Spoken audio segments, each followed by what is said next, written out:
एनबि बड'लेण्ड चेनेलाव नोंथांमोनखौ गोसो गोथारै बरायबाय। आं दिनै नोंथांमोननो मोननैसो निउस आपडेट लानानै फैदों। बेफोर निउस आपडेटफोरखौ नोंथांमोननो आं फारि फारियै खिन्थालांगोन। स' भिडिअखौल' नोंथांमोना जोबजासिम नाय आरो भिडिअखौ नायनानै मोजां मोनोब्ला लाइक खालाम, लोगोफोरनो शेयार खालाम आरो लोगोसेनो नोंथाङा जुदि आंनि नैबे एनबि बड'लेण्ड इउटुब चेनेलाव गोदानब्ला चेनेलखौ साबस्क्राइब खालाम, लोगोसे बेल आइकनखौ प्रेस खालामनो दाबाव। थुदो जों भिडिअखौ जागायदोनि। नाम्बार 1, भारतआ मोन 59 एपफोरखौ बन्द खालामनायनि उनाव आरोबाव दायो मोन 49 एपफोरखौ बन्द खालामबावबाय। बे एपफोरनि फारिलाइखौ दासिम मोनथ'वाखै। जेब्ला मोनो आं बे चेनेलनि गेजेरजों नोंथांमोननो फोरमायगोन। भारतआ मोन 59 एपफोरखौ बन्द खालामनायनि उनाव आरोबाव दायो मोन 49 एपफोरखौ बन्द खालामबावबाय। बे एपफोरनि फारिलाइखौ दासिम मोनथ'वाखै। जेब्ला मोनो आं बे चेनेलनि गेजेरजों नोंथांमोननो फोरमायगोन।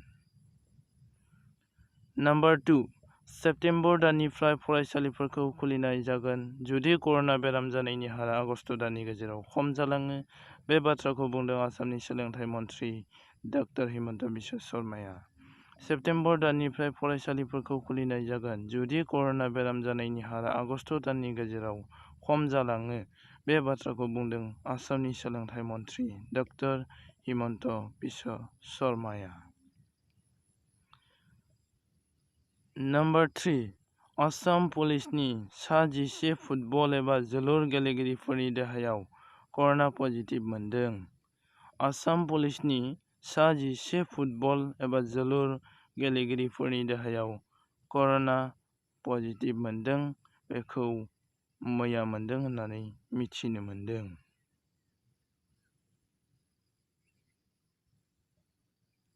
अइल इन्डिया कर्परेसनआ मोनसे मोजां फोसावलाइ होदों। नोंथांनि नखराव सिलिन्डार दङब्ला नोंथाङा न'आव थानानैनो वाट्सएपनि दारै सिलिन्डार बुकिं खालामनो हागोन।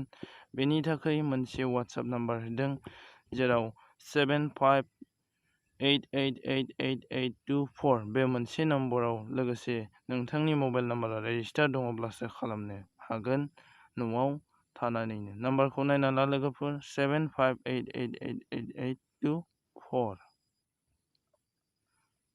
नाम्बार 5, गरसे खान्थाल बेगरनि बेसेना अनलाइनाव 10 रां जादों साननानै नाय आरो एमाजनआव बेखौ फानदों। आसामाव 300 ग्रामाव 299 रां, नाथाय दायो 129 रां जाबाय। अब्ला खान्थाल बेगराव मा दं? बेवहाय दं प्रटिन, कार्बहाइड्रेट, भिटामिन आरो बायदि बायदि देहानि गोग्गो थासारि लाबोनाय। गरसे खान्थाल बेगरनि बेसेना अनलाइनाव 10 रां जादों साननानै नाय आरो एमाजनआव बेखौ फानदों।